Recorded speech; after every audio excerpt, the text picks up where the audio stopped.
Let's get it, everybody. Let's get it. Let's get it. Let's get it. Welcome back to another episode of the Late Night Show with your host, Dr. Kojo.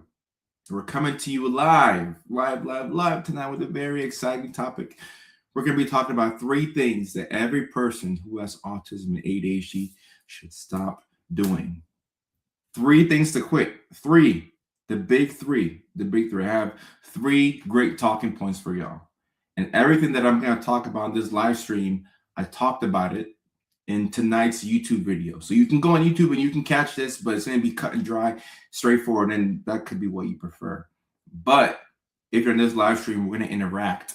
We're going to have feedback. We're going to have fun. So let's go ahead and get into it.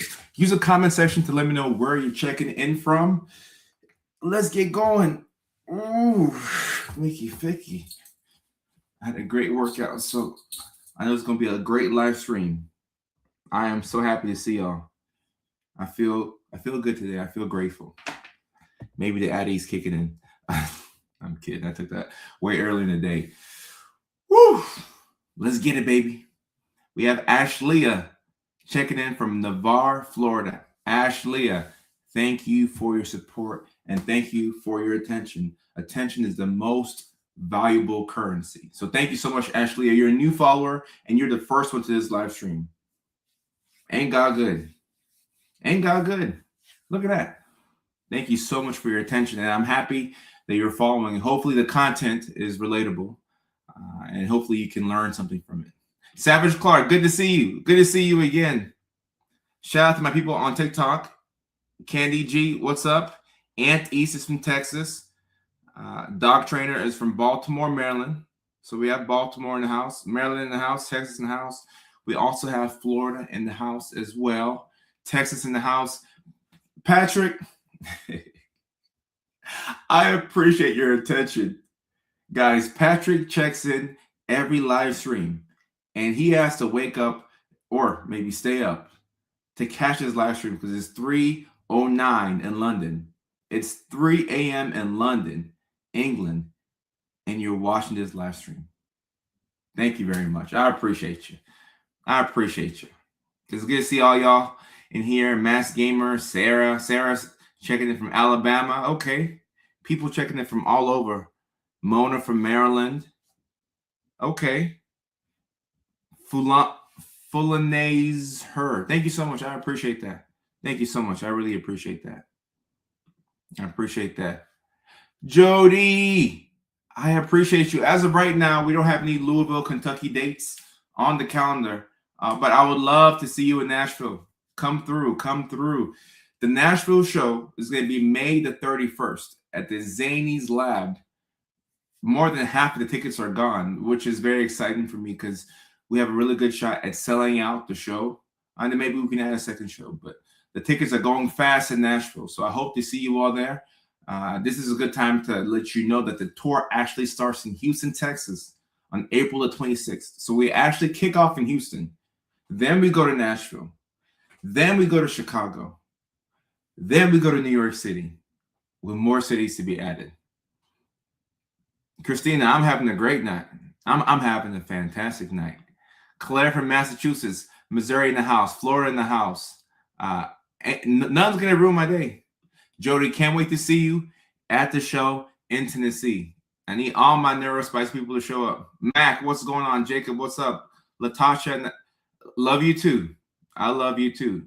Houston in the house. Latasha from Jacksonville, Florida. Newfoundland, Canada. I actually know how to pronounce that. I'm proud of myself. Max on TikTok is checking in from near London. Max, thank you for your attention. Massachusetts. Candy will be at the Chicago show. Candy, I'm hoping to see you there. Chicago is going to be June 11th. New York is June 18th. I'm using all of my ADHD brain cells to memorize these tour dates. And I think I'm doing a good job of it. Mac checking in from Maine. Okay. Awesome. Jacksonville, Florida in the house. Okay. Awesome. Guys, we have a very exciting live stream tonight. We're talking about three things that every person who has autism and ADHD should stop doing. And a lot of y'all who are watching the live stream right now fit that category. You have autism and ADHD. And a lot of y'all that are watching have no idea that you have autism and or ADHD, but you have an inkling.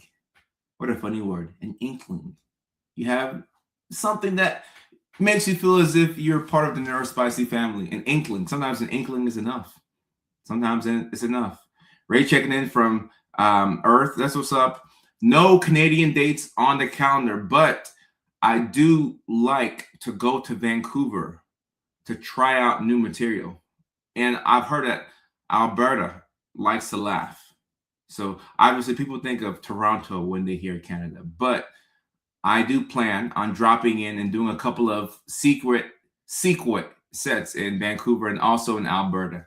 So I'm not sure if you're on the west side of Canada. The west coast is the best coast, but you could be somewhere else. Rebecca says, you're teaching me a lot about my 7-year-old son. Thank you. He is an AuDHD sensory odd kiddo. He might be an odd kid, but that doesn't mean that he isn't a cool kid. I know you're not saying that, but odd is good sometimes. The thing I like about this live stream and my community is that I'm tired of having to pretend like I'm normal. I got to wear a mask every single day in my day-to-day life. People see me like, oh, Dr. Kojo, I have to wear a mask. I don't mask that much, but I got to wear a mask. But here I can actually be who I am. I don't have to act like I'm not crazy. I could just be me. Monica is checking in for Chicago. Monica, I'll be in Chicago June 11th. Maybe you'll come out. Houston, my favorite restaurant in Houston is Steak 48. I think they have one in Chicago as well, but Steak 48. Steph says East Coast is the best coast. I think it's the West Coast, but my family's on the East Coast, so I get it. Odd is the new cool, and weirdos are the best. I'm weird. And Lydia is saying it's so hard to find a place that gives neuropsych evals. It is, guys, and we'll talk about that more in the live stream. We'll have some live streams where we talk about the nitty-gritty of how to go about getting a diagnosis.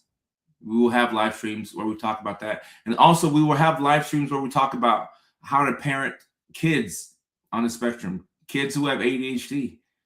I know that one of our moderators, the name is not coming up, but one of our moderators said that I promised a while back to have a live stream about this. So I have not forgotten about this particular topic, how to parent kids on the spectrum, how to parent kids who have ADHD. Because I'll be talking to the parents and I'm going to be talking about what I wish my parents would have done for me. But, coming from an African background, being hella poor, nobody was autistic or ADHD back in the day. We were just bad kids. So we had to just thug it out. I just thugged it out. And thank God I made it. But hopefully y'all can get the education so that way your kids don't have to thug it out. It's 2026. You don't have to thug it out. Mac, I spent a lot of time on my appearance. I think that's the Los Angeles in me. I spent a lot of time on my appearance, and I don't think it's not normal, but I think that's my new hyperfixation. It's my new hyperfixation. Let me see. Okay, so I got that. My grad school. James, I hope you come through to the show in Nashville. Link is in the bio. It'd be great if you came to the show in Chicago.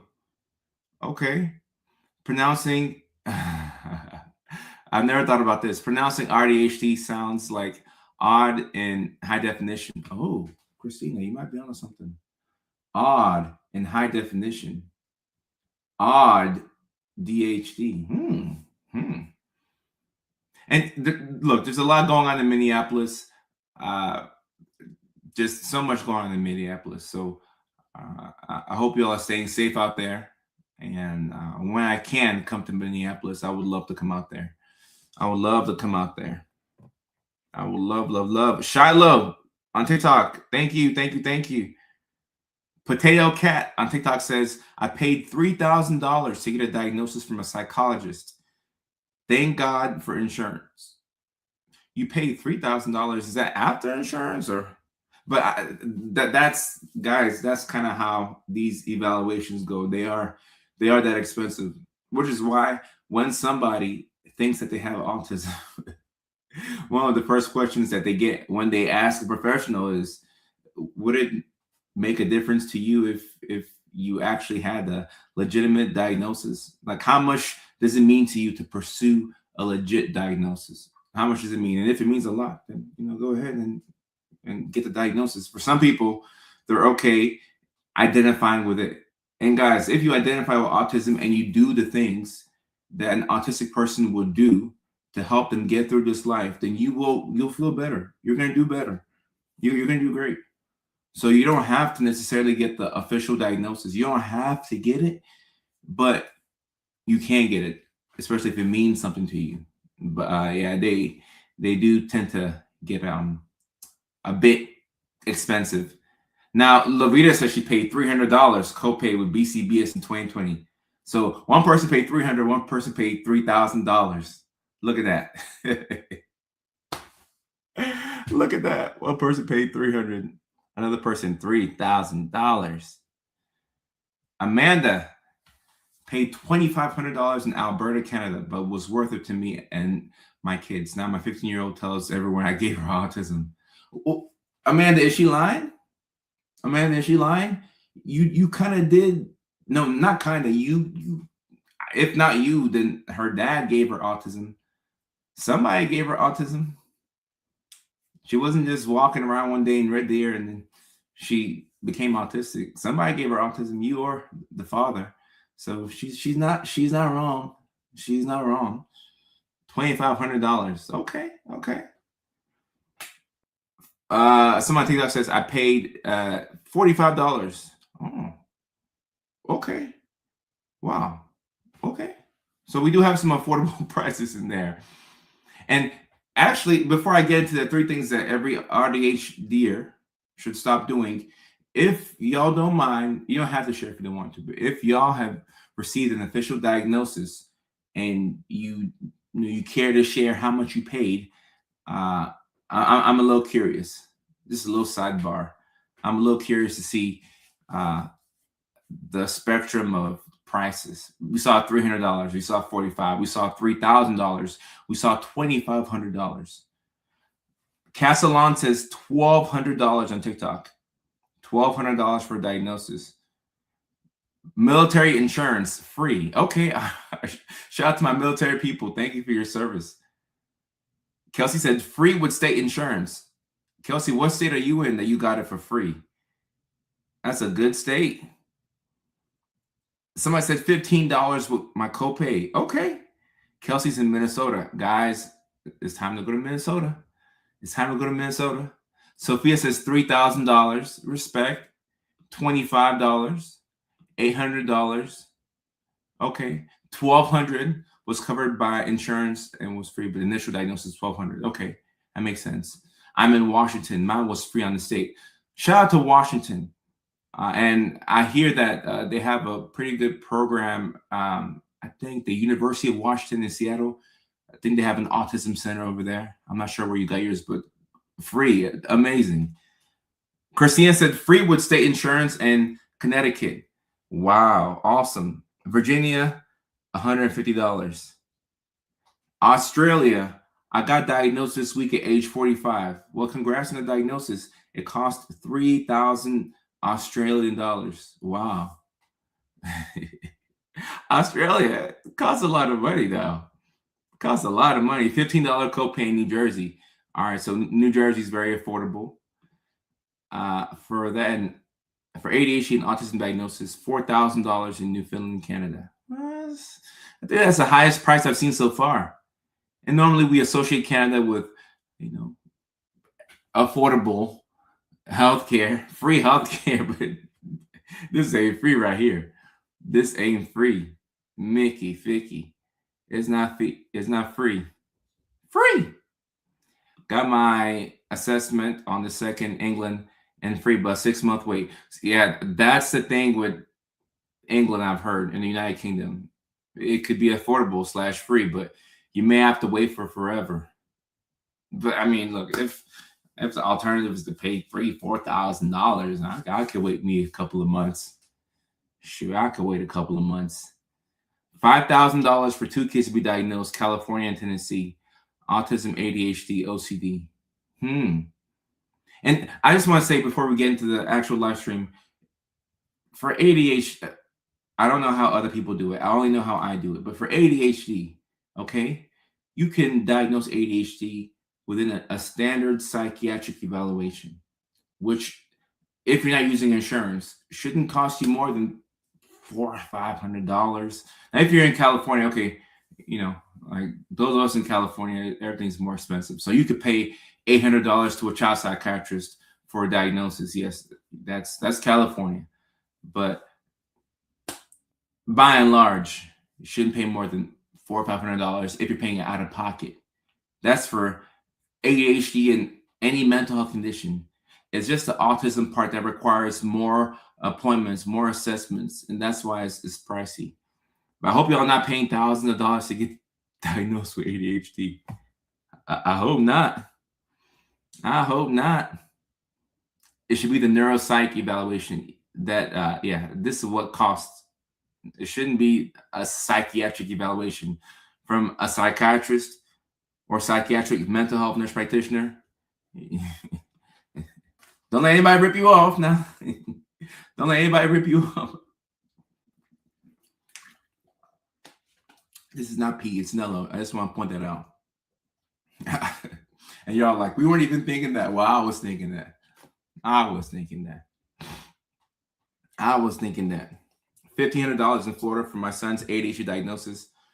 Well, okay, all right. Let me say this. If the ADHD diagnosis is, if you get it from a psychologist, okay, that's why you're paying that much money. But if you're going to somebody from psychiatry, if you're talking to somebody in the psychiatry family, it's cheaper. And then on top of that, we can actually prescribe you the medications. But I'm not trying to say this to make it a psychology versus psychiatry type of thing. I'm just saying. And like Kaya is saying on TikTok, you really don't need a neuropsych testing. You just need to go to a psychiatrist. That's kind of what I'm trying to say here. That's kind of what I'm trying to say. You can just go straight to a psychiatrist or even your family doctor, your PCP, your primary care provider can diagnose you with ADHD. That's how I got diagnosed. Shout out to Dr. Scott Peterson. I love my doctor. I'll never forget him. He changed my life. Mine was free. Okay, Lizzie. Sorry times have been so hard for you, Lizzie. Most outpatient clinics require a computerized test for ADHD stimulants that is not covered by insurance. Yeah. I do see a lot of clinics doing this because they want some type of objective, measure of ADHD, which I guess is cool. I don't do this, but there's definitely some value to it. Yeah. So you can go the psychiatry route or you can go the psychologist route. Kaya says, I did take the QB test. Right. The QB test is, so right here, this is, when we say a computerized test, we're talking about that QB test. And Lovita herself said, my psychiatrist referred me to a psychologist. Right. So when it comes to autism, a lot of psychiatrists don't really want to, like they wash their hands off of autism and they say go to a psychologist. So yeah, that's normally when you do get that referral. But sometimes your psychiatrist or your psychiatric provider will they'll refer you over to a psychologist just for an ADHD diagnosis. So, and no, Leilani, how are you? No, we have not shared the 3 things already. Are y'all ready for it? All right. Ready for it. 3 things that people with autism and ADHD should stop doing. I got my list here. Okay. All right. This is quick, easy, to the point. Let me type out the first one. All right. Number one. Okay. 3 things that people with autism and ADHD should stop doing. Number 1, stop calling yourself lazy. Okay, stop calling yourself lazy. You know that feeling when you're stuck on a couch and there's things that you have to do, and instead of doing those things, you're thinking about what you need to do, and the harder you think, like you're just thinking. The harder you think, you do realize that you're not getting anything done. Then the whole day goes by, and then you realize that you still have stuff from yesterday that you didn't do, on top of the stuff from today that you didn't do. Then tomorrow is going to be a packed day. So it's Tuesday, Wednesday. You just give up for the week. You're like, all right, whatever. The plans that I make don't work out. I'm lazy because there's no explanation for how somebody just doesn't get their work done. Okay, you're gonna call yourself lazy. All right, number one, you're not lazy. You can't call yourself lazy. The biggest critics that we have live in our own minds. It's in our brains.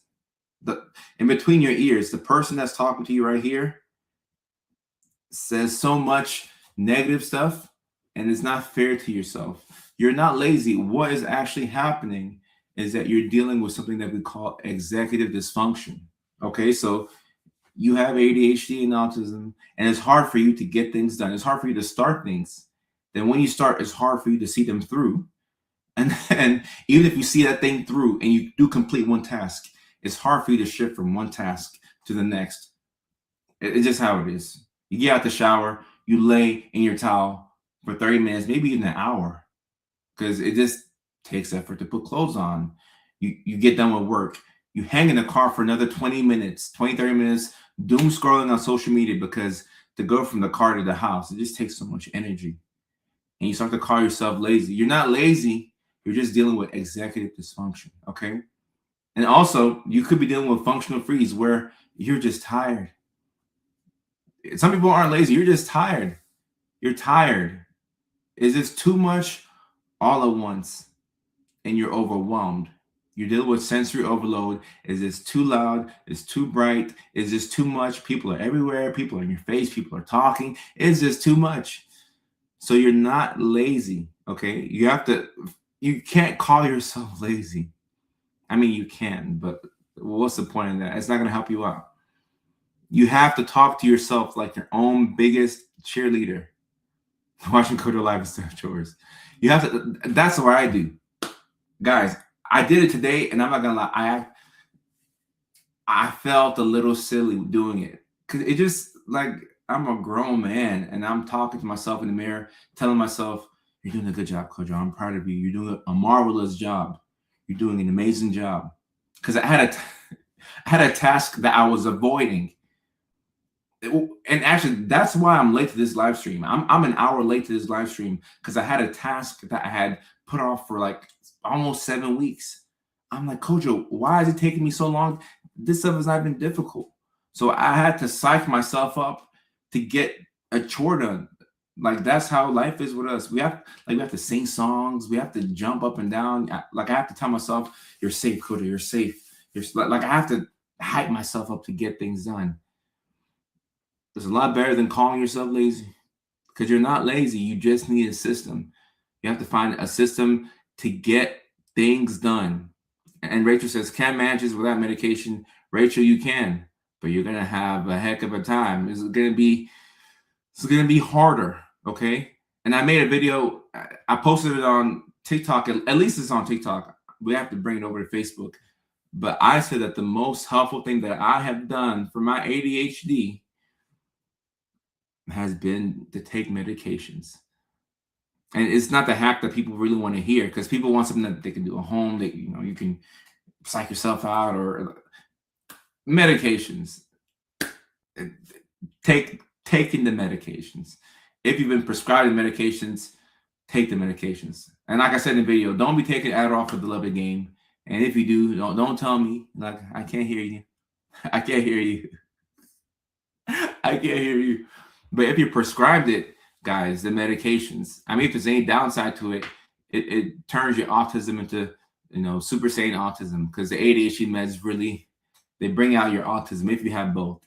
So, and that's because the ADHD is the more of the boisterous condition. So ADHD is, once you get that treated, that you can see, your rigid thinking patterns. You can see the autism. You can see your need for sameness and routine and things like that. Shanira, that's a nice name, Shanira. I hope I'm saying it correctly. Shanira, that's a real pretty name. Since, guys, one of the biggest reasons why you can't get things done and you resort to calling yourself lazy is because you're stuck and you could be dealing with sensory overload. So the same way that you hate it when lights are too bright, or when somebody's smacking in your ear, or when things smell bad, you can reverse that and flip it. You can turn the lights down a little bit. You can cut the music, make it a little bit lower. You can put on a scent. Guys, sometimes I will spray cologne on myself to help me get things done, because I realize that I get things done when I'm in a good mood. So now the question is, how do I put myself in a good mood? It's Shanira. Thank you for the tips. Shanira. Gotcha. Shanira. Still a nice name. Shanira. Sense, guys, sense if you're having a hard time getting things done, maybe light a candle, have a scent that you enjoy in the vicinity, and it will help you.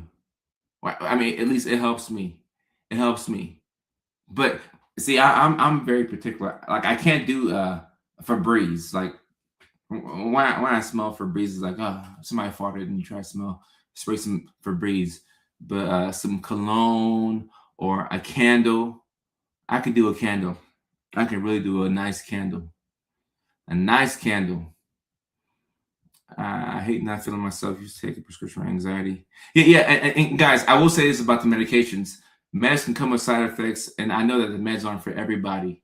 So meds aren't for everybody. Just for me personally, I can't think of anything that's helped me out as much as medications. If there is something that helps me out nearly as much, it's exercise. Exercise, like, it goes, it's meds and then exercise. It's just like slightly beneath it. Meds and then exercise. Exercise is so key, especially when you're stuck. Grounding, yep. You're not lazy, you're just overwhelmed. So you cannot call yourself lazy. I like candles when I clean. Okay. Candles set a mood for sure. Or you could, like, invite somebody over to the house. And because somebody's coming over to the house, you're like, all right, well, I got to clean now. And you will clean because, you kind of have to. Somebody's coming over. You don't want to be seen as dirty. I've done that multiple times. I was like, hey, you come over? Are you up? You up? You up? And she gets the you up test, and she comes over, and she comes with that little spend the night bag, and she's like, I'm here. And then she comes in and she's like, what are we gonna do? I'm like, nothing. I just needed to clean my house. So that's why I called you over. Or else this house is gonna be dirty. I just need you to come so I can get this house clean. I won't let anyone in unless my place is immaculate. I can't stand when people just arrive. Oh yeah, same here. When people just pop up unannounced, I don't like that. I'm like, I didn't get a chance to clean. Like, I gotta clean. I don't want you to know how dirty I actually am. Like, that's only for me to know. It's only for me to know. Tanya, I appreciate you too. AJ says, doing things that ground you. For me, it's cleaning, cooking, or working outside. And guys, this is why it's so important to know yourself. You have to know yourself. Kind of like the Drake song. You need to know yourself. Because if you know yourself and you know what grounds you, then you're not lazy. You just are dysregulated. You're not grounded yet. Maybe you can go outside with no socks on. Feel the cold or the warmth. Feel the grass on your feet. Ground yourself. A lot of times, one of the reasons why people who have autism and ADHD can't get anything done is because you can't regulate your focus. Your focus is all over the place. You have to train your brain to focus once again. And this is for folks who even don't have ADHD or autism. We have to train your brain to focus again. Meditation, reading books, writing. Have you noticed that when you go on social media and you scroll, you can scroll for hours? Like the timeline never ends. I feel like back in the day, the timeline would end. The timeline never ends. You could scroll and it would never end. You can just scroll and scroll and scroll and scroll and scroll and scroll. And then you're watching a video and you just can't stand to see the video go so slow. So you have to put the video on 1.5x speed or 2x speed. Because now you get pissed when you hear people talk with a regular cadence. It has to go fast for you because you're struggling to regulate your focus. It's a time warp scrolling. So if you can learn how to regulate your focus and learn how to ground yourself, and like Claire is saying, a lot of us will thrive when we realize that we might need a pre-activity before the actual activity. So if Claire has to clean her kitchen and she's like, I don't want to clean this kitchen, you can knit before you clean the kitchen. And the knitting can get you in the zone. And once you're in the zone, now you're able to get things done. A lot of us who have ADHD, we have to be in some type of a zone before we can get anything done. So you put yourself in the zone, and now you can actually get things done. Justin, I appreciate that. You're far too kind. I appreciate that. You're far too kind. Far too kind. Ever spend time with a friend, they get you crying, they're like, what the heck do I do now? Yeah. Sometimes I can experience that. Sometimes, every now and then. Some of us are on the YouTube 3x speed beta trial. Are y'all watching videos on 3x speed? Oh my goodness. 3x speed? Guys, that's diabolical. I don't know what 3x speed.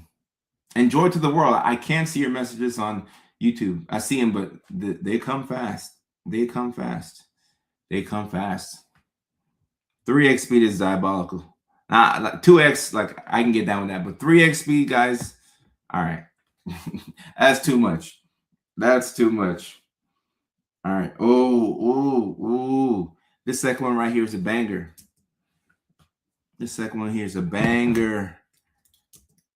I think y'all really relate to this one. Look at me typing so slow.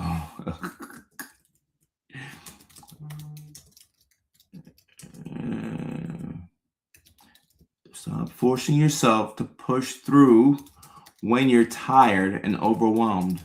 That's it. Stop forcing yourself to push through when you're tired and overwhelmed. Now, Ray, for those of y'all who found this page from doom scrolling, okay, shout out to the algorithm. Thank you to the algorithm. So the same way I tell y'all to not be online so much, it's kind of like a double-edged sword. Because, you know, like how else would y'all have found me if you were in doom scrolling one day and then you saw a video and then you went through my other videos and you're like, damn, my God, I can relate to that. I can relate to that. I don't see your videos on live. Okay. Stop forcing yourself to push through when you're tired and overwhelmed. Have you ever realized that you'll be sitting down sometimes and you'll be working on something and time will be going by, but nothing is getting done? I think everybody once a week should do a time audit. So on a random day out of the week, do a time audit and track how you spend your time. You will be shocked. Track how you spend your time. You'll be shocked. You're not doing anything. Like, what are you doing? You're not doing anything. You're overwhelmed. You're burnt out. You're tired. Like, I'll have this thing where I'll sit down and it'll be like 7 p.m. on a Wednesday, a day where I don't live stream. And before you know it, boom, it's 10 p.m. I don't know where the time went, but 3 hours zoomed on by. And the one task that I had in front of me is not done. Like, I made no progress on it. It'd be a difference if I made some progress, but I made no progress on it. I'm like, damn, like, how did 3 hours go by? And I did nothing. Like, nothing. And then I asked myself, what did I do that 3 hours? Like, I'll enter this room, I'll sit down, I'll be in front of the laptop, I'll be doing work. Then I got 2 phones right here, and I got an iPad, I got another Mac. Then I'll get on TikTok, and I'll be scrolling. And that's so funny. Then I'll see that the Lakers are playing tonight, and I'm like, oh, Lakers play tonight. Is Luka healthy? Then somebody will send me an Instagram reel, and then I'll open up the reel. And then when I go on Instagram, I go on the explore page, and I'm seeing so many videos. Now I'm sending funny videos to a friend, and I'm laughing, but I'm not getting anything done. And the reason why we're probably not getting anything done is because we're tired and we're overwhelmed and we're looking to feel good. Our need to feel good gets us in trouble. Our need to feel good gets us in trouble. And this may be more of an ADHD thing than an autism thing, but it's definitely autism as well. Because when you struggle to regulate yourself and you don't know what makes you feel good, you'll go for things that provide quick dopamine, social media, gambling, drugs, sex. It's one of the biggest reasons why we have a lot of substance use issues. Because addiction, yeah, because we have to feel good. We have to feel good. It's tough for us to get anything done. So first of all, when we feel good, sometimes we get things done. So feeling good is a precursor to getting things done. But sometimes when you feel good, you mess around, you don't do nothing. So when you don't feel good, nothing is getting done. You're not doing anything when you don't feel good. So because we feel bad and the days gone by, we're like,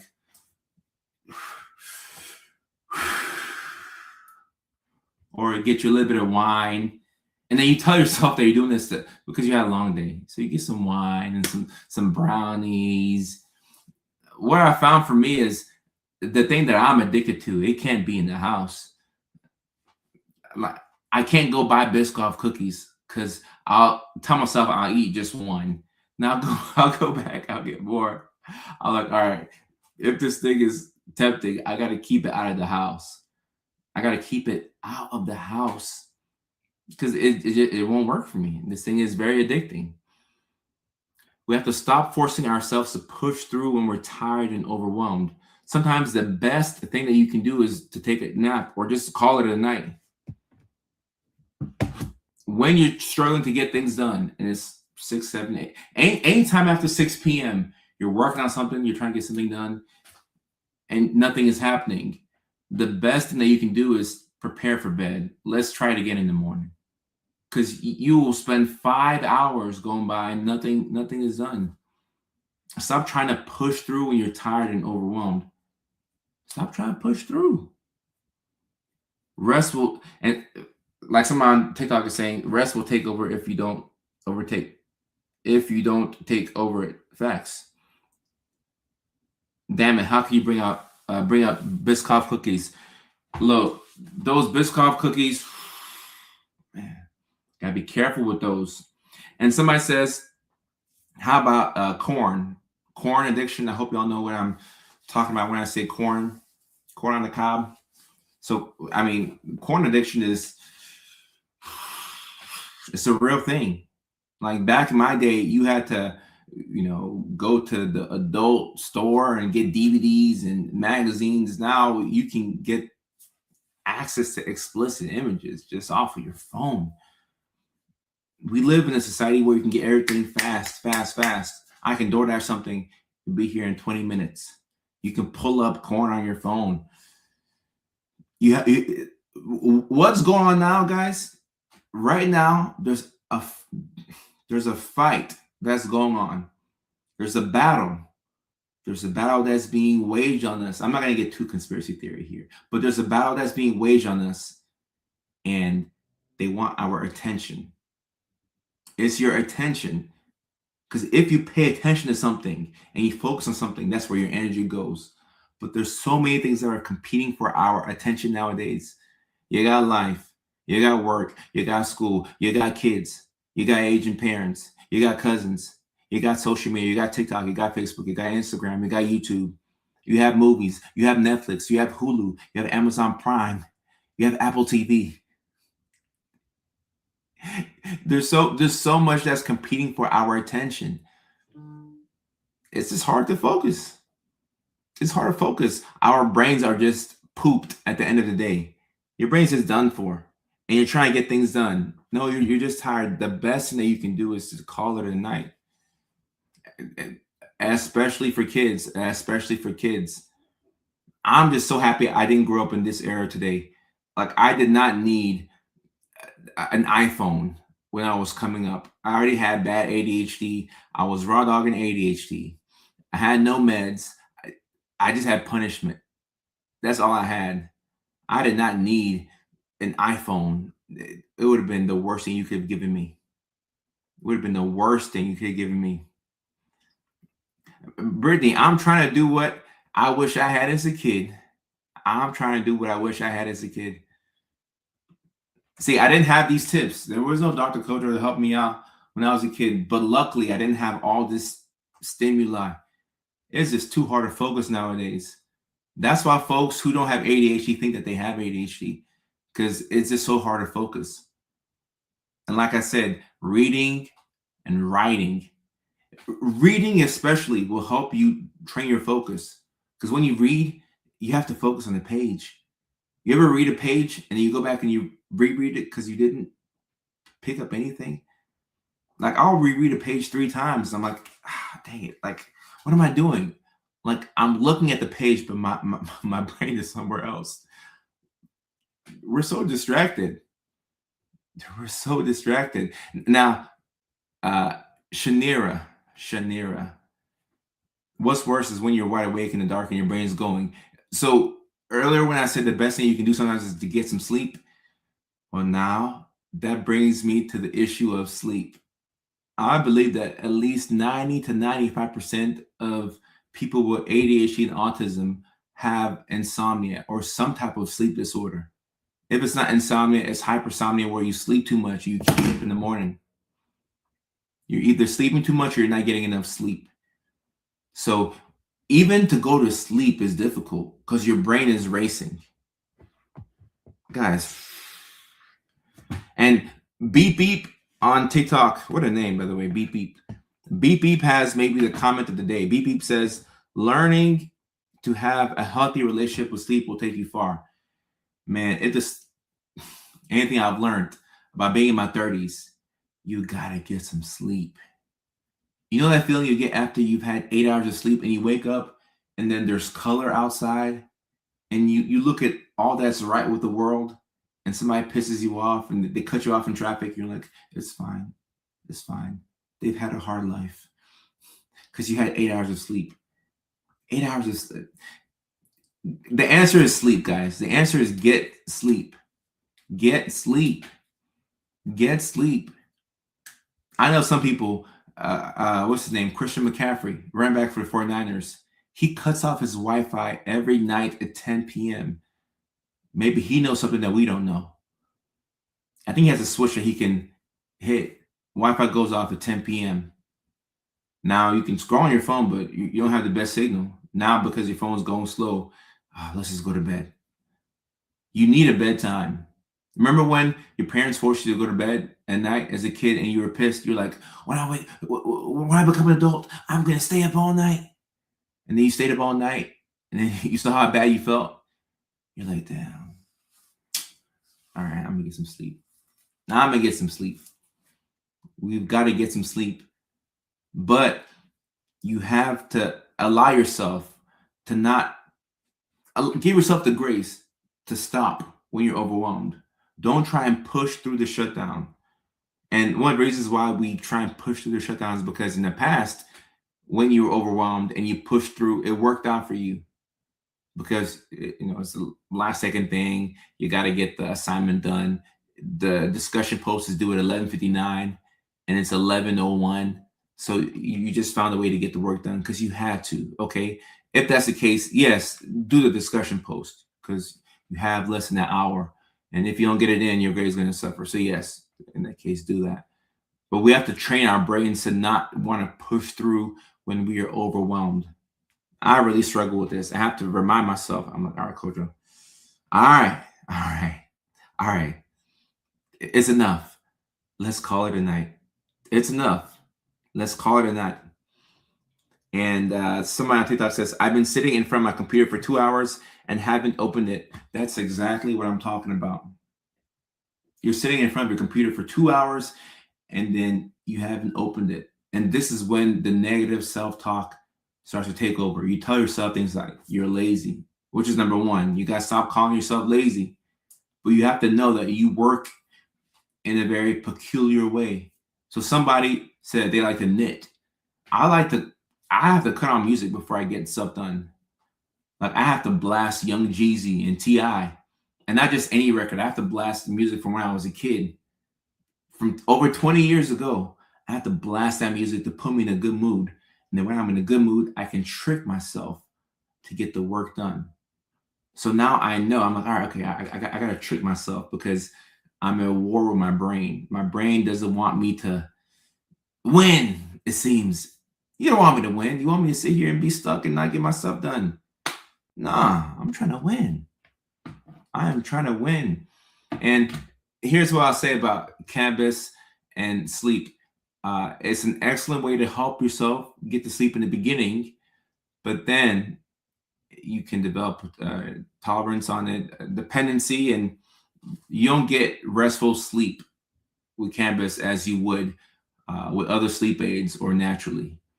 But the thing that I have learned when it comes to cannabis is that there are some people who they say cannabis just has to be a part of their journey in this life. And for those people, I say good for you. I mean, who am I to judge? And I've also struggled with cannabis personally. So I know how helpful it can be and also how hurtful it can be. But I know what it was there to help me with and how my sleep did improve and how I was so sleep deprived. So don't judge yourself, but everybody has to ask themselves whether the thing is helping them out or not. And there are some people who say that cannabis helps them get up and clean. And to those people, I say, I believe you. Why would somebody lie about that? I actually believe you. I believe you. Sometimes, if you're struggling with executive dysfunction, some folks get a little high, and then they get things done.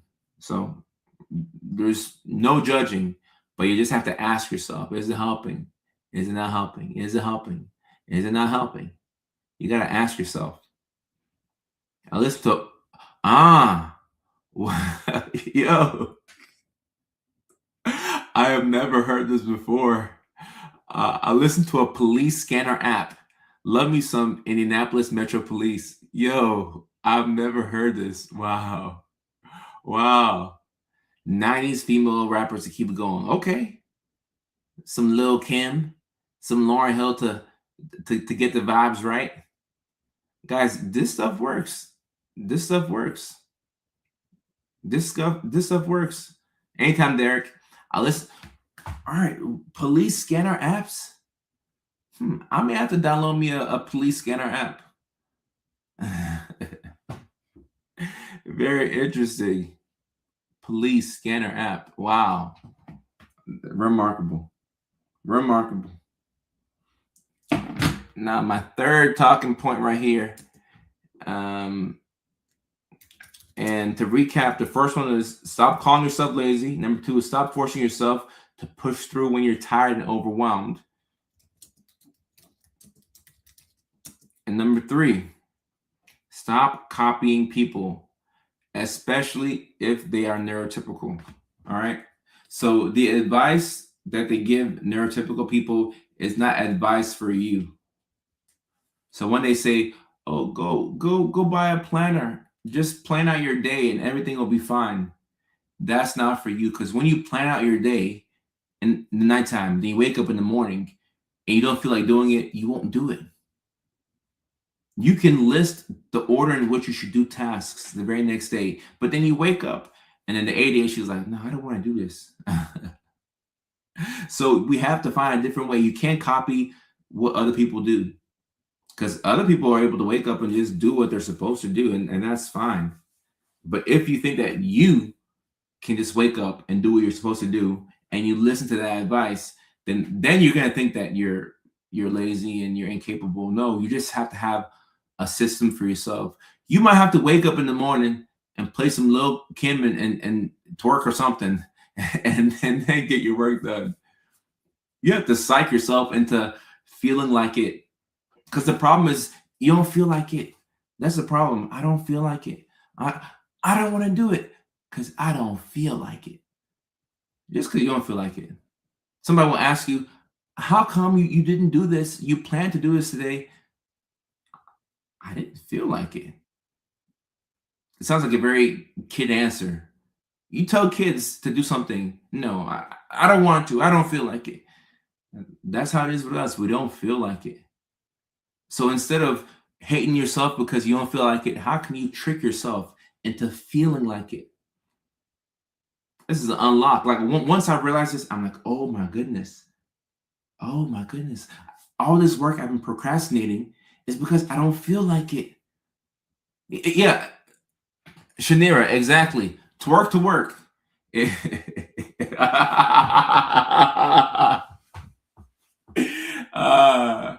you're having a hard time getting to the job in a timely fashion, twerk to work.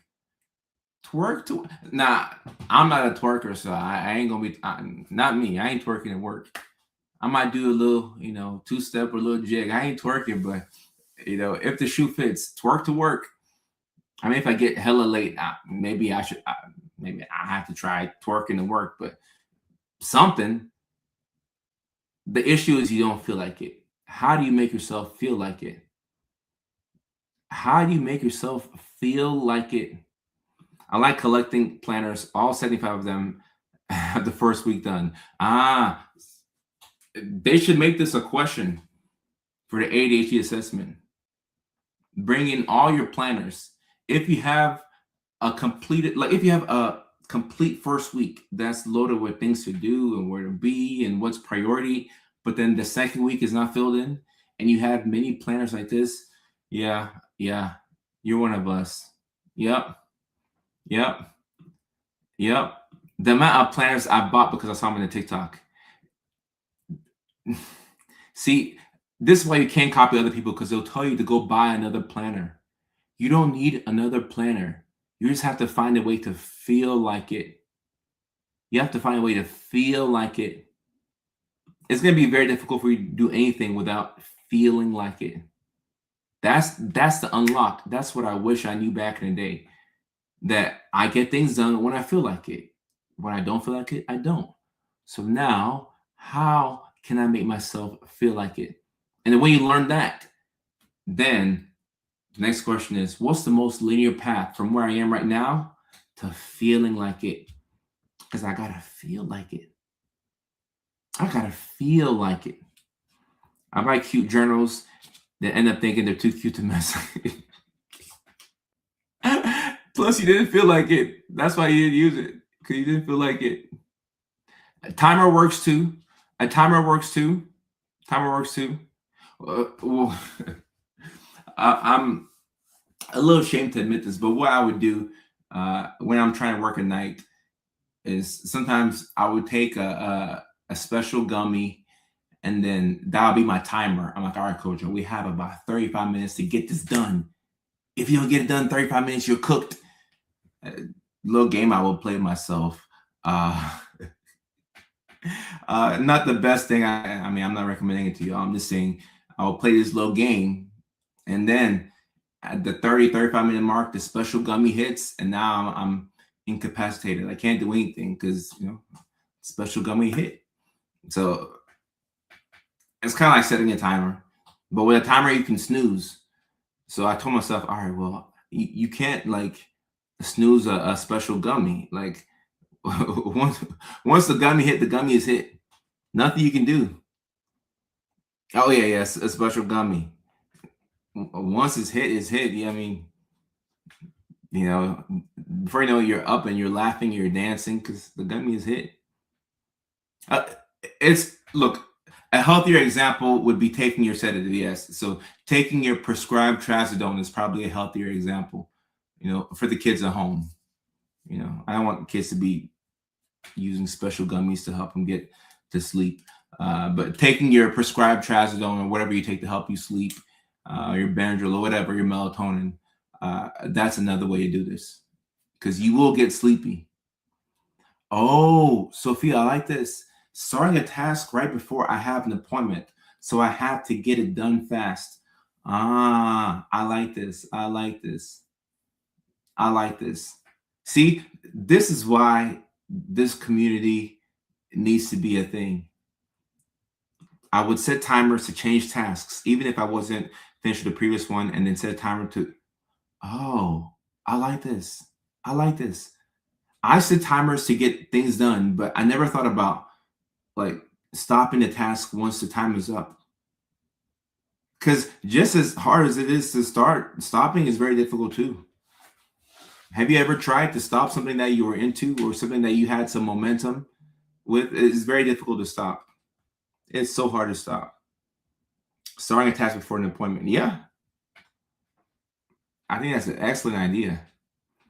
It's like Squid Games complete before the consequences. Right. We have to play Squid Games to get things done. We have to. I can't do special gummies because I have addiction issues. Bailey, congratulations. Congrats, congrats, congrats, congrats. Congrats. Yes. Forget about the special gummies. Forget about them. Forget about them. And Daniel, I hate that I understand this. But Bailey, congratulations. That's great. That's great. Everything I do has to be fast. Talking, cleaning, sports. Okay. It's a good way to speed yourself into getting things done. But sometimes it is good to take your time with things. You know? Oh, neurodivergents are the funniest people, even without trying. My partner tells me that I'm too fast. Oh, you might have to be fast because you don't want to forget whatever you were doing.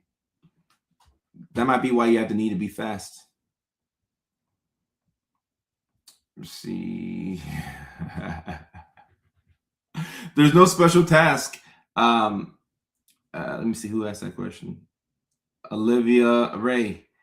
No special task. Just like if I have to get anything done, I would use the special gummy method. But sleep aids work just as well. Especially trazodone. You really do have a similar window before it hits. I would kind of compare it to a gummy. Yeah. Y'all digging the videos. That's what's up. So to recap, talking points. Number 1, stop calling yourself lazy. Number 2, stop forcing yourself to push through when you're tired and overwhelmed. And number 3, stop copying people, especially if they are neurotypical. You have to understand that you have a different brain. You may have to play the Squid Games to get things done. But whatever we have to do, some way, somehow, we have to psych ourselves into feeling like it. You got to feel like it. And then you can actually do the thing. But trying to work against yourself is what you're doing when you're copying other people. Because you don't feel like it.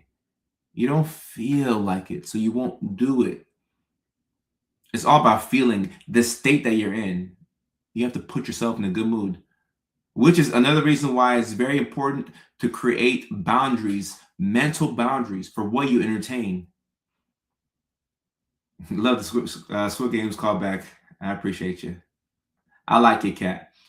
You have to create boundaries for what you will entertain. Which is one reason why I don't reply to certain messages in the middle of the day. In the middle of the day, I'm locked in. I need to be getting things done. So I can't entertain something from the side. Because that one thing that I reply to can throw me off for the whole day. I got to protect my energy. I have to protect how I feel. Me too. Me too, Alex. Me too. Me too. Me too. And look, boundaries will bless you. Boundaries will bless you. There's only so much that we can do in a day. And Martin Macareg, I appreciate that. Thank you so much. Boundaries will bless you. If you are neurospicy, you can't afford to not have boundaries. If you're watching this live stream right now, you cannot afford to skip out on boundaries. And Olivia, doing the dishes while this live stream is on is an excellent idea. Because if this live stream makes you feel like doing a certain thing, then attack it with speed. Do that thing. Oh no. When I read comments like this, it lets me believe that you haven't experienced a certain amount of pain. And I hate to say that, Alinta, because I don't know who you are. You're probably a very kind person, but every recovering people pleaser goes through this cycle where you're kind of scared to set boundaries. You're like, oh no, what are they going to think about me? What are they going to think about me? What are they going to think about me? And then you feel the effects of not setting boundaries with people. You're overwhelmed. You're overstressed. You avoid the difficult conversations with people. And now you're at a point where you're just burned out. And depending on how bad your burnout is, whenever you pop out of it, you're like, all right, that's it. Like IDGAF, I don't care anymore. Sometimes the key in life is to stop caring as much as you care. In a respectful way, not in a way where it's like, oh, screw everybody else. But in a way, you screw everybody else. You're not harming folks. You don't, like we want people to do good. And if there's something that you need help with and I can help you out with it and it's on my path, yeah, I got you. But I can't bend over backwards for you. All right, Leilani, got you. We'll go to the 1 hour 30. I'm feeling funky today. And also I have some work I'm trying to avoid. I'm feeling funky today. This live stream should be a body double. It should be a body double. But yes, guys, please don't wait until the last second to set boundaries. Don't do it. And Patrick, I'm not saying that you should return the energy, but a lot of people don't care about you. I'm not talking about like everybody in your life. I don't want you to be paranoid, but a lot of people are just focused on themselves. And you're focused on them instead of being focused on yourself. And Sarah, right. You got to start caring about you. Yeah. Sometimes you have to care less. That's the key. Caring less. Don't be careless, but care less. Because when you care about too many things, it'll burn you out. If you care about everything, like everything is a big priority to you. Somebody I see with 12 priorities, that's a very dysregulated person. That's a burnt out person. That's a tired person. That's somebody who is minutes, moments, days, weeks, months, years away from building a lot of resentment. You got to care less. Care less. Bookish on TikTok. Thank you for sharing the live. I'm not sure why that notification pops up a million times, but thank you for sharing the live. Yes, the people pleasing struggle is real. I used to think I'd feel bad for saying no. Life sometimes has to just kick you and leave you on your butt. And then you're like, all right, that's it. This people pleasing thing, I'm done. I'm done. I'm tired. I'm tired of this, Grandpa. Well, that's too damn bad.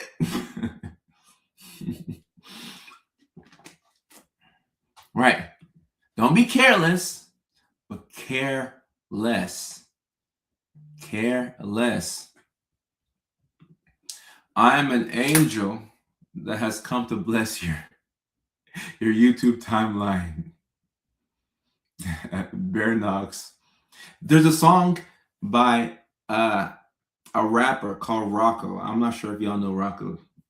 I realize I'm becoming an unk. I'm old, so y'all may not know Rocco, but there's a song by Rocco that every neurodivergent should download on their phone. I'm not sure what it's called, but he goes, "You just do you, and I'ma do me. I'ma do me. I'ma do me." That should be the theme song for the recovering people pleasers. I'ma do me. I'ma just do you. Just do you. Saying no is freeing. And I saw a video from Trevor Noah that I really liked, where he said that now he starts with no. So anytime anybody asks him anything, he starts with no. So you ask for something, no. But then he can think about it, maybe convert the no to a yes. But he starts off with a no. I love that. Because if you say yes to everything, You're gonna be burnt out. Sarah says, "Do you, boo boo? Do you, boo boo?" Say no is freeing. Do you, boo boo? Um, I'm super motivated by this, and we'll take the Jura shower now. LGB on TikTok, congratulations, congratulations, congratulations. Look, it can be hard to take a shower. It can be hard to take because to take a shower, you have to get in the shower. You have to make sure you have a towel there. You have to make sure you have soap. These tasks are all very difficult. Oh, I'ma do me. There you go. I'ma do me. Now, Ashley says you can't do you when you have kids and so many other things in the home to navigate and clean, organize. All right, so I'll push back on this, Ashley. You can do you, but it's just gonna be much harder. All right, it's gonna be much harder. I ain't gonna lie, because you got kids, and I mean, kids have a funny way of finding the 5 minutes that you have free in a day, and then they need something. The moment you sit down, it's like there's a signal being sent to the kids. They're like, "Oh my gosh, it's time to disturb mom. Now's the perfect time to disturb mom." And they come to you with something that is not a priority at all. But because you're mom, you gotta tend to it. So it's gonna be much harder. You may have to wake up a little early. You have to fight for your time. You have to fight for your independence when you have kids. It's much harder. It's much harder. So give yourself credit for anything that you're able to do because it is much harder with kids. And people with kids will look at people who don't have kids like me and they're like, how in the world are you tired? You have no kids. But then life be life in like life be life in, it's hard. It's hard. I recently heard that some people feel for other people strongly as if their emotions are their own. Ah, guys, there's no gold medal you get for being an empath. Now, we should care for people because apathy is not good. Being like, I don't care, I don't care, I don't care. The people who work, they do, I don't care. You don't want apathy, but then you don't want too much empathy. We have to have some boundaries to our empathy. Some boundaries. Ah, I like this right here. Showers are like my safe place. I can fall apart and I feel like I'm getting hugs without touch. I'm trying to stay for my exam after they were in bed. And it's like they're still trying to get me. No, parents out there, give yourself some credit. It's hard. It's hard. And showers may be your only safe space. So in that case, take a long shower. Give yourself an extra 15 minutes to stem in the shower, do your thing. Because when you say that's the only place where you have some time for yourself, I believe you. I believe you. So this must be a thing where a hot shower is people's safe place. I believe you. I believe you. I think the I think being the super caregiver has been one of my masks. Masking by caring for people. Okay. I'm like Tony Braxton with the emotional showers. I get told cleaning and organizing has to be done or I can't think. And sometimes having somebody come over to help you clean, or maybe you clean their place and let them clean your place, or getting a housekeeper can help a lot. But when you have kids, the house gets dirty every day, so it's hard. It's hard.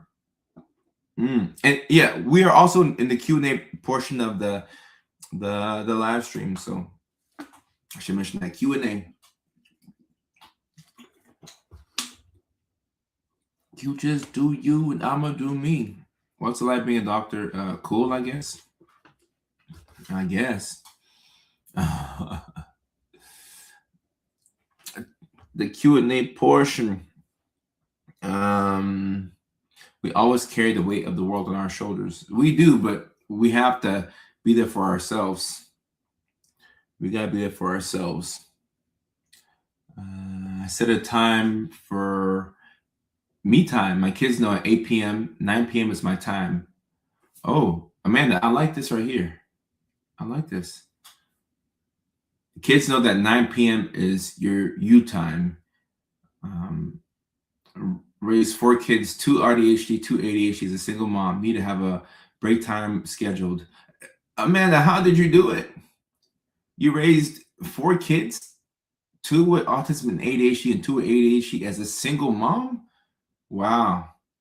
Look, your me time was necessary because if not, you're going to break. Congratulations. Congratulations. Congratulations. Congratulations.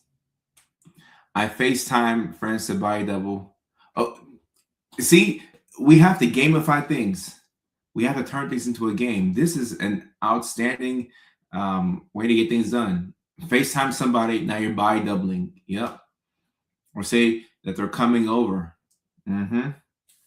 Ashley, I like this. And this is a dope name too, Ashley.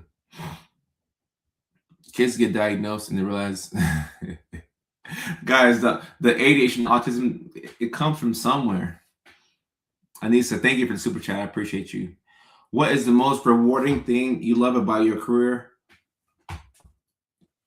Make sure I crack my neck.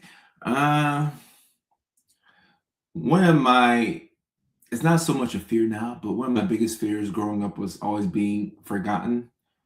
And a cool thing about my career is that when you diagnose somebody, when you get the diagnosis correct, and then you provide the right medications, it changes their life. And if you do that for somebody, they'll never forget you. The same way I'll never forget my doctor who diagnosed me. There's a lot of people out there who won't forget me because I helped change their life in a positive way. So that's probably the most rewarding thing about my career. Great question.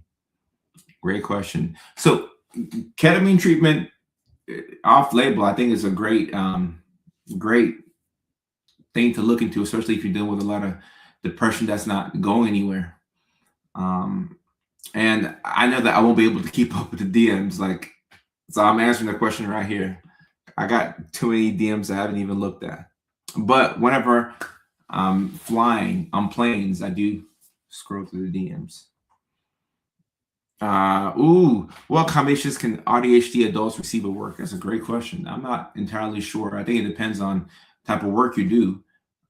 But they do have the ADA, which protects adults with disabilities. So it depends on the type of work that you do. I think that if you work in an environment that's hella noisy, and that's a problem, then I think you should, target accommodations that reduce the noise that you're exposed to. Samantha, I appreciate you. I appreciate you. So I get this a lot. It just depends on the medication that you're on, but you have to weigh the risks and benefits, because sometimes, medications that can have like sexual side effects. I mean, what if it's keeping you alive? Like you have to weigh the risks and benefits, and also you can also switch to a different medication if there's too many side effects. My friends diagnosed me because I wouldn't do it for myself. Then I went to an outside psychiatrist. That's funny. Why is it that when you have ADHD, you also end up getting a bunch of side diagnoses like EDS, POTS? So ADHD is one of those conditions where you don't just have it. You normally have a little bit of anxiety, a little bit of depression. Just having ADHD itself, it lends itself to a lot of co-occurring disorders. That's just the nature of the beast when you have ADHD. I always have accommodations, additional breaks, intermittent time. That'd be nice to have a 2-hour lunch break. All right, okay. I'm pushing it now. But a longer lunch break could be nice. How can I stop procrastinating? So Killer Curves asked that on TikTok. How can you get yourself to feel like it? That's the key. Thinking about how long you've been procrastinating doesn't help with the procrastination. You're still going to procrastinate. In fact, you think about it does nothing. Only thing that changes is action. So if you can psych yourself into feeling like it, then we have a shot to beat the procrastination. Otherwise, you're going to make yourself feel bad for not feeling like it. So you have to psych yourself into feeling like it. And yeah, it is time for water break. Somebody dropped a magic word in the chat, and then I'll stop drinking this pee and I'll drink some water.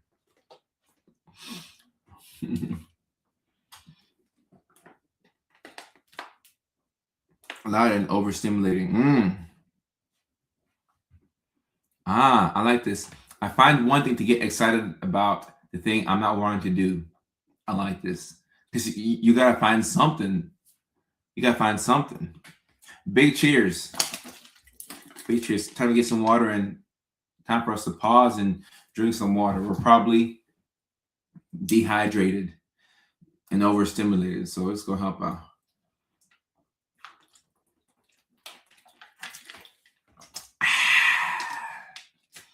Do the task after using the bathroom. That's one way. That's one way. The Nashville comedy show is again closer to you. Yeah, May 31st at the Zanies Lab. We also will be in Chicago June 18th. So we will 11th or 18th, but we will be in Chicago. And Chicago is my favorite comedy town. But we'd love to see you in Nashville as well. Maybe come to both, or whichever one you can do. Whichever one you can do. Let's see. Okay. It's important to get diagnosed. What benefits will that bring? So, Martin, earlier on the live stream, I said that if there's people who they will always use Canvas because they swear by it and it helps to clear the mind for them. So don't judge yourself if you're one of those people, but a diagnosis allows you to understand yourself better. So now that you understand yourself better, you can put yourself in a better position to win. For example, if you have ADHD and now that you know you have it, you can turn things into a game to help you feel like getting things done. So now you can get it done instead of blaming yourself for not being able to do anything. So you just have a better understanding of yourself, and that will set you up for success. Yes, we will come to Atlanta at some point this year. I'm not sure when, but I do plan on coming back to Atlanta. It's that neuropsych evaluation. It costs a lot. And even as clinicians, the test that you need to do these autism diagnoses are expensive as well. So the whole thing is just expensive. Duda, I see y'all on TikTok too. Any advice to deal with grieving? DJ Noise Box. Don't let anybody rush you into anything. Grieve on your own timeline. Yeah, grieve on your own time. Grief is so weird. I don't think anybody has grief figured out. I don't have it figured out. I have no idea. I have no idea how grief works. I just know that it's a price you pay for loving someone. So give yourself time. Give yourself time. Oh, Patrick, you go hang out in cemeteries? Okay, that's interesting. Duda is a fourth-year medical student. I study a lot about neurodivergence, but I don't feel confident enough to say anything. How can I deal with that? What do you mean? You don't feel confident to tell your instructors that you're neurodivergent? What do you mean? Oh, somebody says grief is love with no place to go. That's a really good description of grief. Ooh.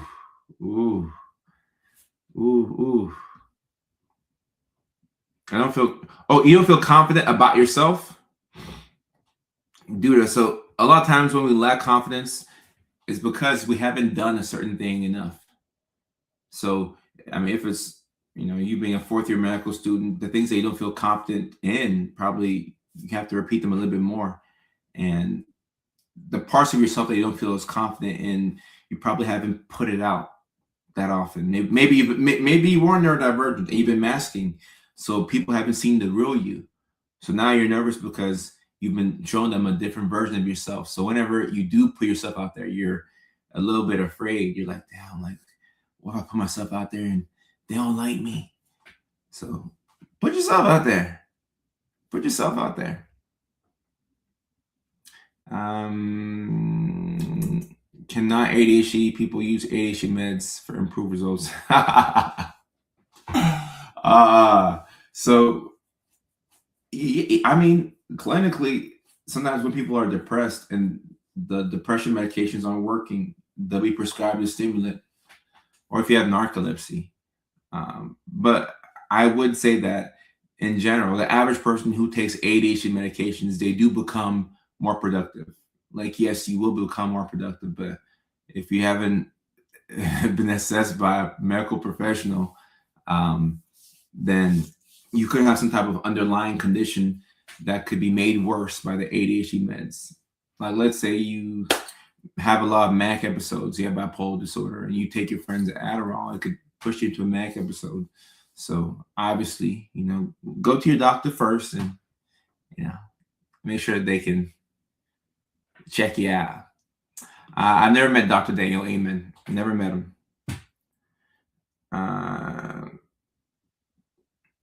Dude, you might be neurodivergent then.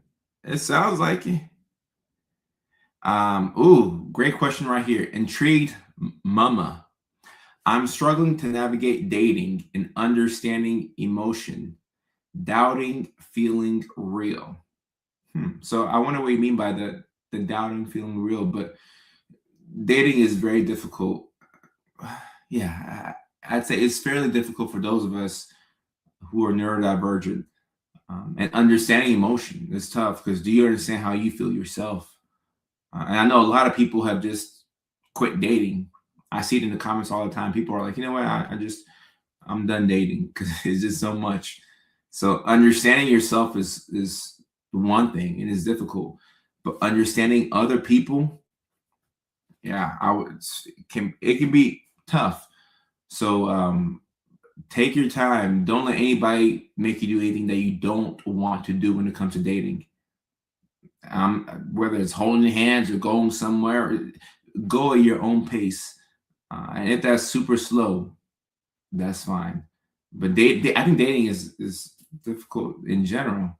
But then when you throw in not understanding emotion and maybe not understanding yourself, it's tough. It's tough. It's tough. Well, Kayla, if you're prescribed the Adderall for your doctor, take it.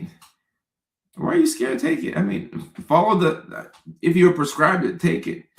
I mean, anything that you take for the first time can be scary, but if you're prescribed it legally, yeah, take it.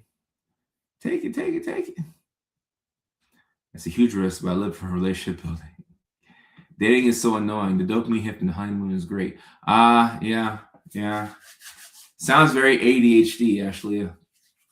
Your ADHD is showing right here. I can relate though. I'm calling myself out. The honeymoon period is great, but when it wears off, it's the worst. Now I have to train myself into tell myself, I'm like, Kojo, you don't know if you like her. That's where I start off at. I'm like, Kojo, you don't know if you like her. You think you like her. Just say that. You think you like her because you don't know. The honeymoon phase wears off and you're like, damn, like,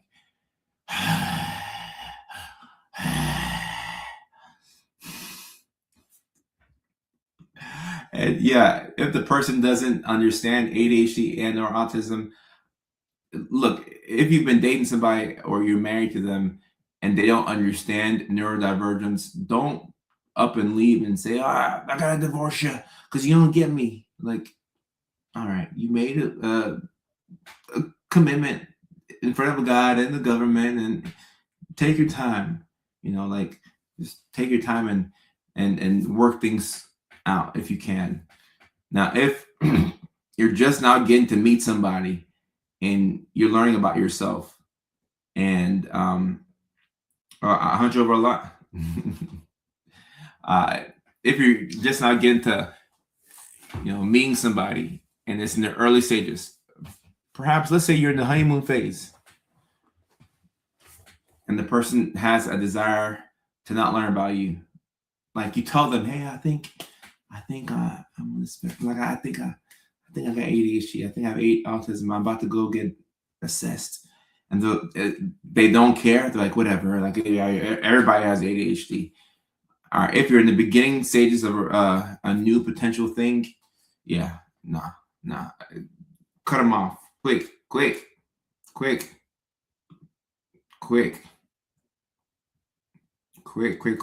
The neurodivergent dating app, I like to as a little side project. I like to, and maybe if you come out to a show, come out to one of my shows. I mean, you might could find your person. Dishes are done. Everybody congratulate Olivia. She got the dishes done while watching the live stream. Congratulations. Holly, I hope to come to Canada. Let me see. 53, dating myself. Okay, respect.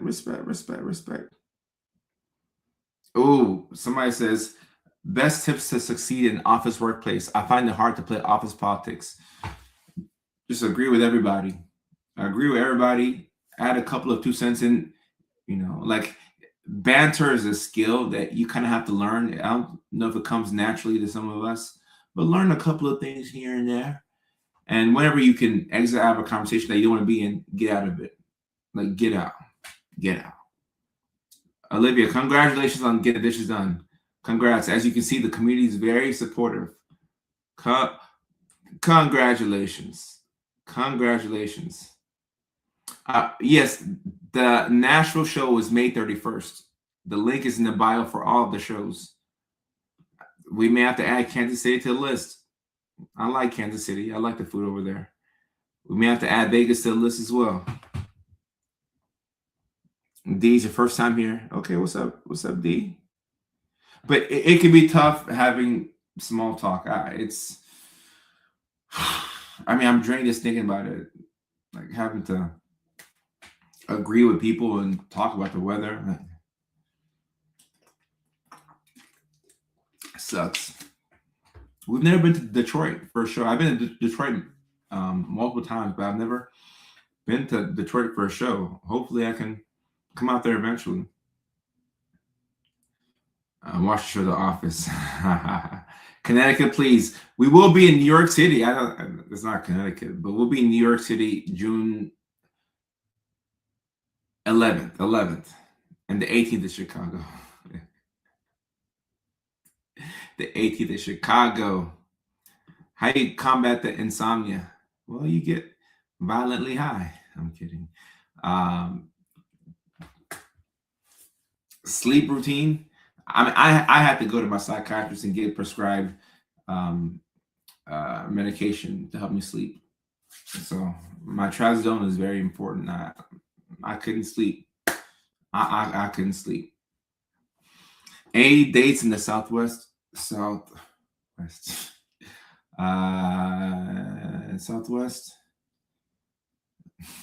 Look at me. It's starting to like. I was in Arizona. Well, I had my monthly shows in California, the home shows. I don't know if that's Southwest. That's just West Coast. Yeah, New York. Yeah, Detroit eventually. What? I'm sure my promoter has relationships with people in Wisconsin.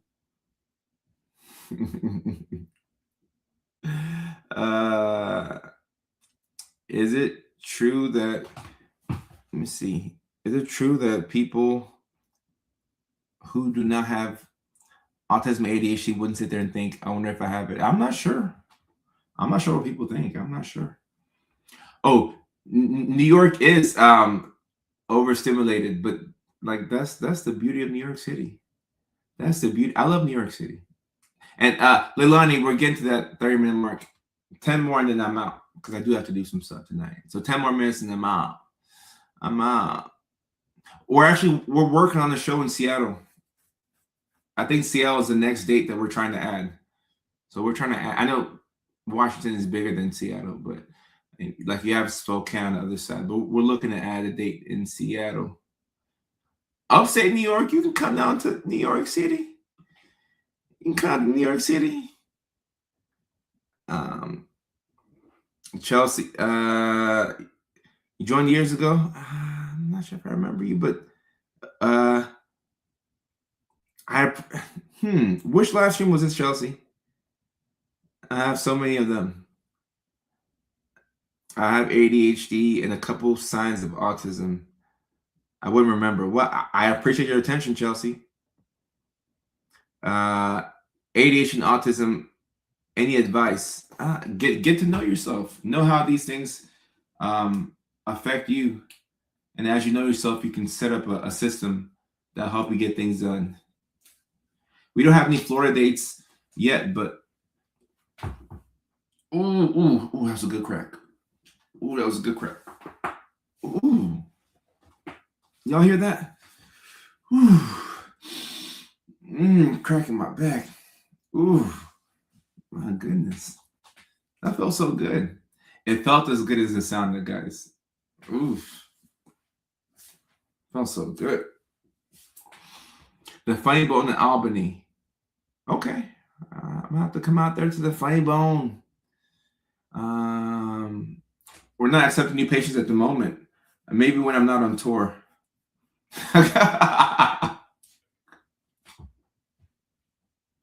Steven, that's funny right there. Oh my gosh, Steven, that's funny. And Chelsea, I appreciate you. Source of my neck, my back. I don't know the rest of that.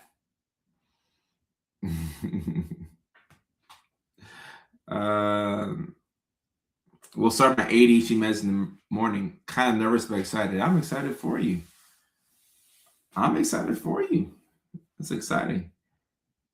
I have dyslexia and AuDHD. A lot of us have undiagnosed dyslexia, and we don't even know it. Oh, I feel so much better. Oh, so I just let my neck roll around like this. I'm not hypermobile, but I'd say I'm flexible. I'll say that. Chelsea's trying to make me go to bed. All right, Chelsea. Kicking me off, Chelsea. We'll be screaming for 8 more minutes.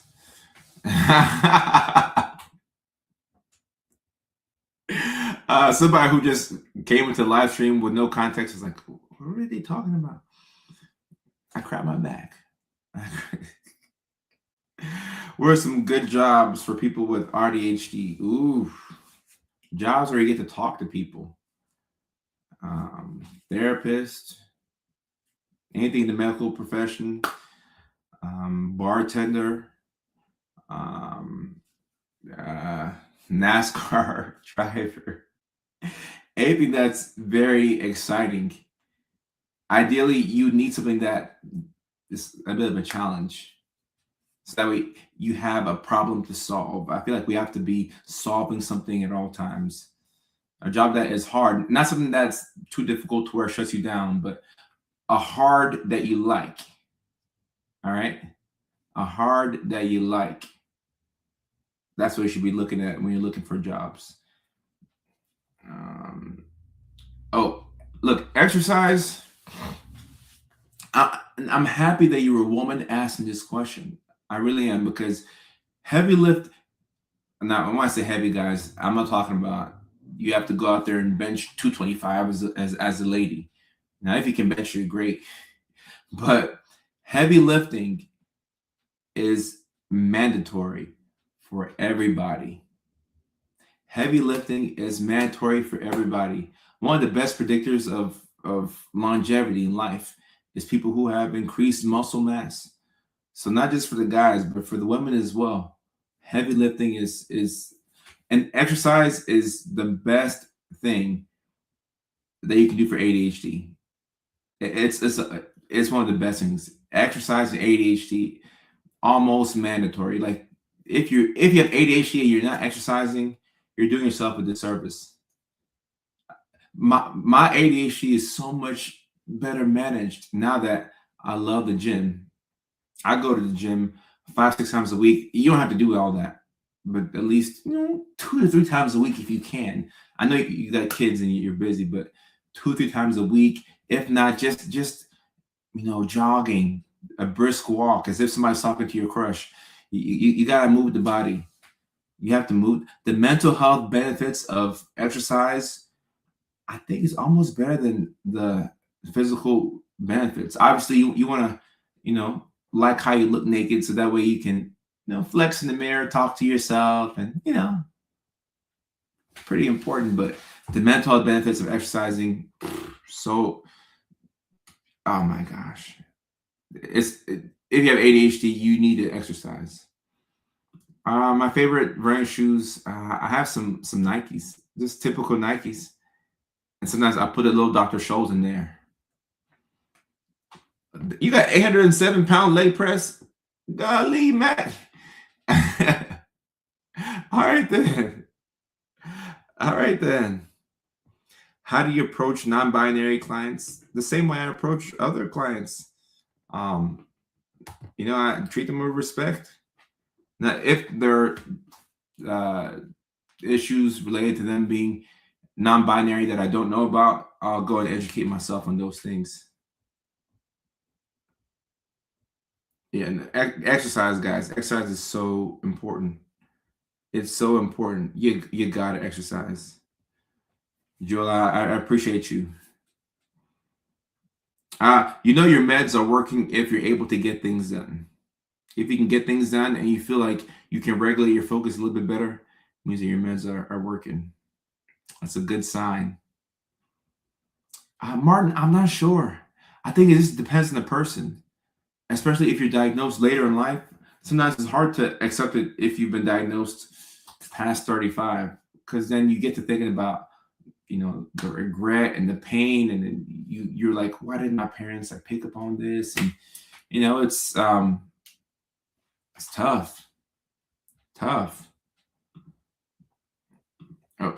Oh, you can leg press 220. Lynn, I was like, you can bench 220? That's very impressive for a woman. Very impressive. Very impressive. Synchronicity Health. I was diagnosed a year ago. I'm 50. Shout out to all my folks diagnosed later in life. Shout out to them. I'd say I'm part of that group. I was diagnosed at 26. That's later in life, but that's not like later in life, but it's later in life. Holly, 30-year-old AuDHD single mama raising a 10, going to 18. It's funny. Your old son with AuDHD and ODD, so wild ride in our house. Well, Holly, you're doing a great job. And there's no such thing as a single mom, guys. There's no such thing as a single mom. If you're a single mom, you're a double mom, because you got to take care of the kids. You got to take care of yourself. So congratulations to you doing the best that you can. It's a wild ride in the house. And AuDHD single mama, so autism and ADHD. Then you have a son who has the same thing, and he got it from you, and maybe dad too, but he got some of it from you. Jasmine, you get started a psychologist or psychiatrist. Oh yeah. Ain't no such thing as a single mom. You're a double mom. You're a double mom. You gotta give yourself some credit. And yeah, the person who got the took their shower, congratulations to them. Congratulations to them. Shanier says, I gave it to my son. The best intake of food for someone who didn't think about food: protein shakes, Ensure, something like protein cookies, because you don't want to go too long without food and you get hangry.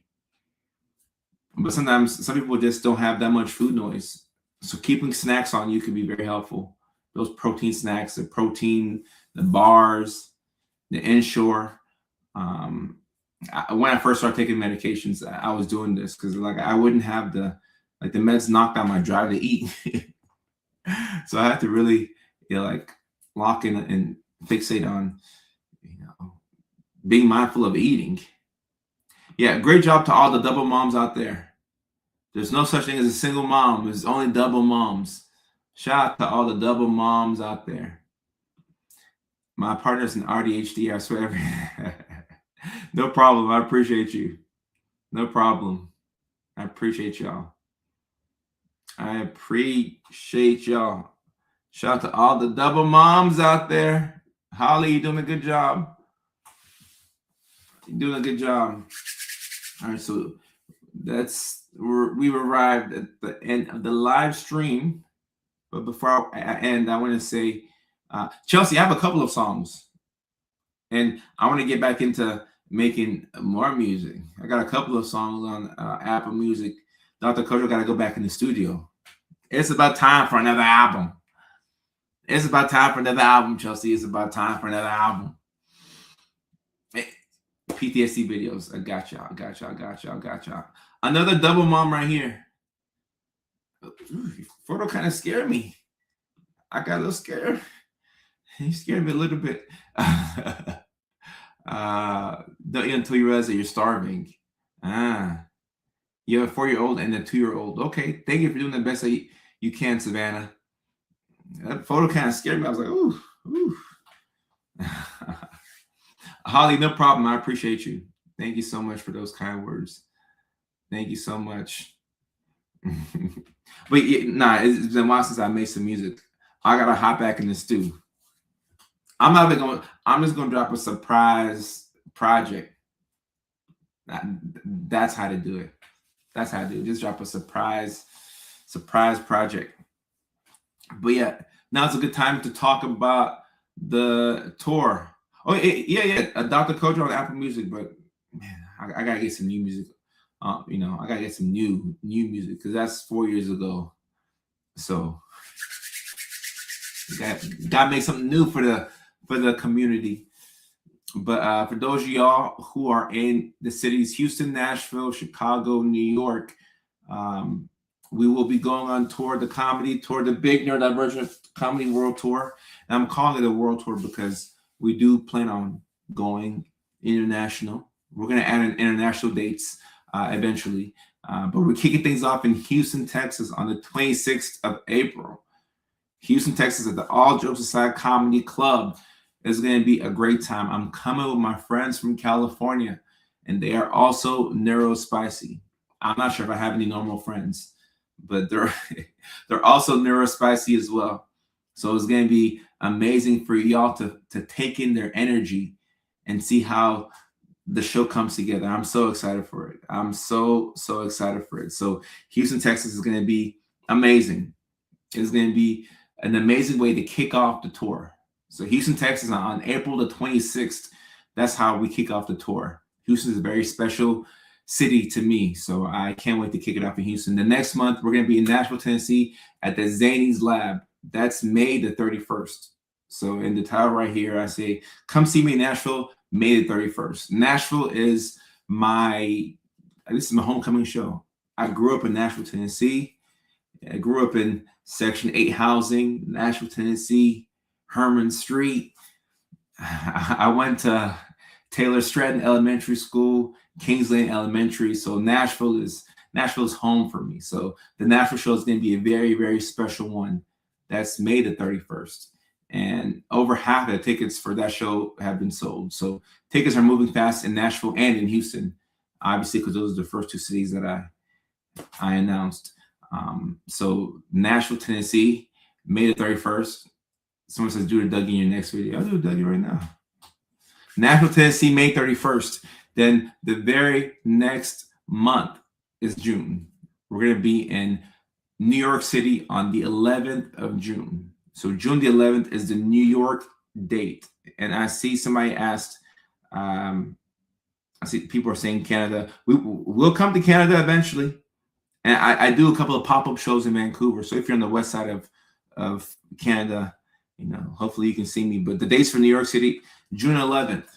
June 11th, we're going to be at Rodney's Comedy Club in New York City. So New York City is actually the place where I have the most amount of followers.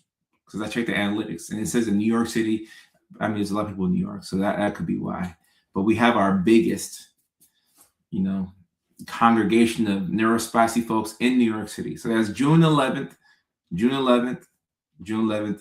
I hope to come to Maine one day, Mac. I hope to come to Maine one day. And the schedule, actually, I'm gonna get my assistant to post a schedule on Facebook and on YouTube. Actually, we have to post it everywhere, Facebook and on YouTube.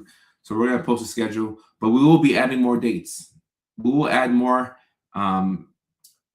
dates to the tour, and Ontario ideal.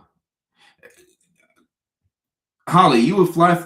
I think Ontario is like East Coast. Now, guys, I didn't go to school for geography, so if I mess it up, don't sue me. All right, but Ontario, I said Ontario. Ontario is East Coast and Vancouver is West Coast. But I would love to see Vancouver. Vancouver, those are just pop-up shows. I just pop in to the Underground Comedy Club in Vancouver. They like me over there. Like I could go this weekend to Vancouver, and or next weekend, something like that. But I do plan on having a pop-in show at some point in Vancouver. And okay, so interesting profile photo right there. But I do want to go to Nigeria one day.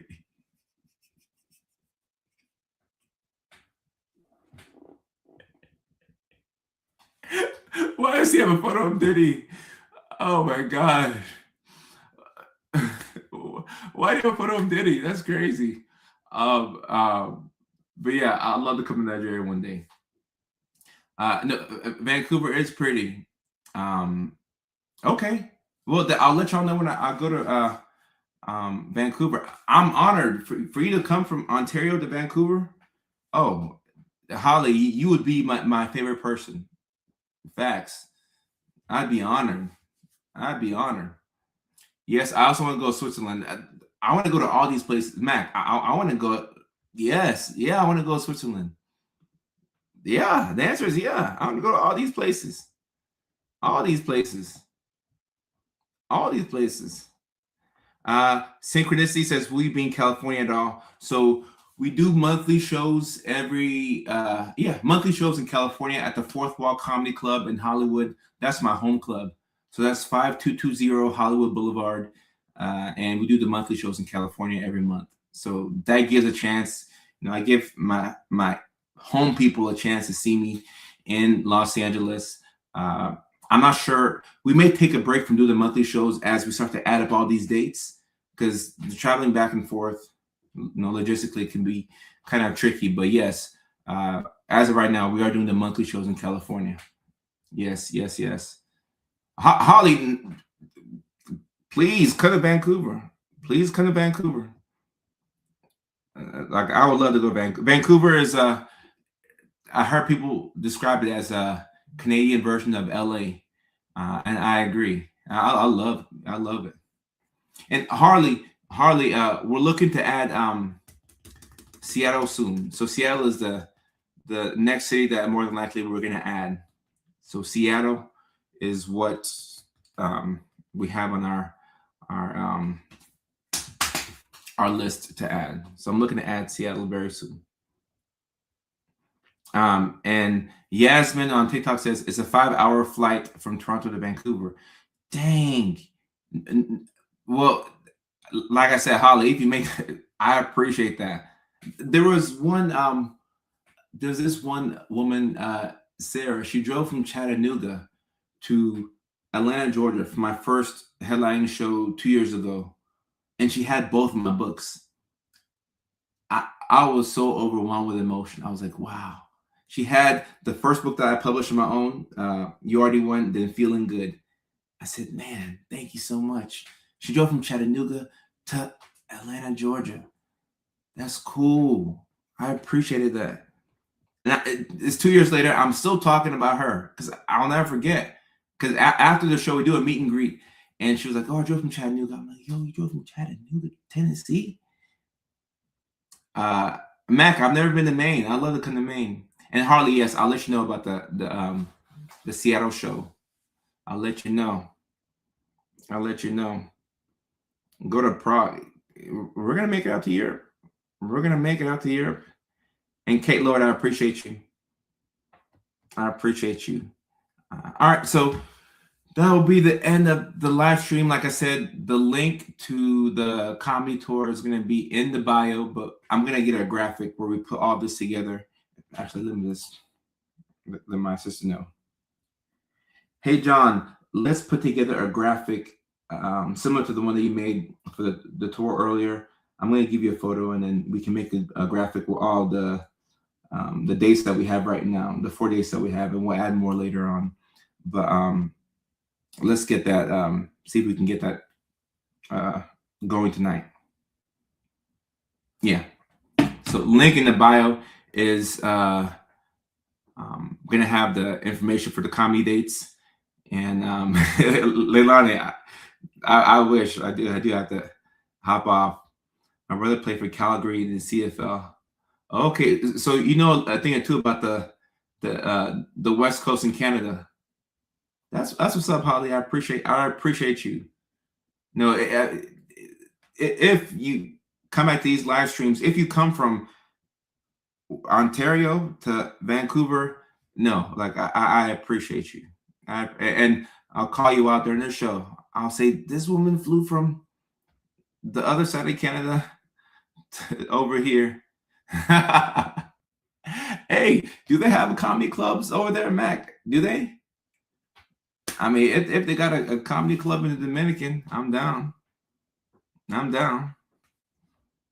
So yeah, we'll get the graphic posted tonight or maybe tomorrow with all the dates, and we'll be updating it because we'll be adding more cities. I'm waiting to hear back from my promoter for Seattle. So Seattle is next. So my Washington people like Harley Jean, Seattle is next. I'm looking to come to Seattle, guys. All right. Yasmin on TikTok. I got a lot of love for Toronto, so I haven't forgotten about Toronto. I haven't forgotten about them. I got a lot of love for Toronto, so I will look to come out there. And Holly, I appreciate you. I appreciate everybody. Leilani, thank you so much for moderating. You're right. I almost hit 2 hours. I appreciate y'all. So next live stream is going to be Thursday. Yeah, today's Tuesday. Thursday at 6 o'clock California time, which is 9 o'clock on the East Coast. We're actually going to start on time on Thursday. I know I was an hour late today, so my apologies. But we're going to start on time. So Thursday at 9 o'clock on the East Coast. So 9 o'clock New York time, 8 o'clock Nashville time, 7 o'clock Phoenix time, 6 p.m. Seattle time, 5 p.m. Anchorage, Alaska time, 4 p.m. Hawaii time, 2 a.m. for my London and UK boys and girls. And Patrick, last shout out to Patrick, because Patrick always joins the live stream and he's checking in from London. He joins at 2 a.m. Actually, it was 3 a.m. today. So Patrick, if you're still watching, I'm not sure why you stay up so late, but thank you for your attention. I appreciate you. I really do, Patrick. All right. Until next time, I'll see y'all in 2 days. Peace. And try and get some sleep, y'all. Try and get some rest.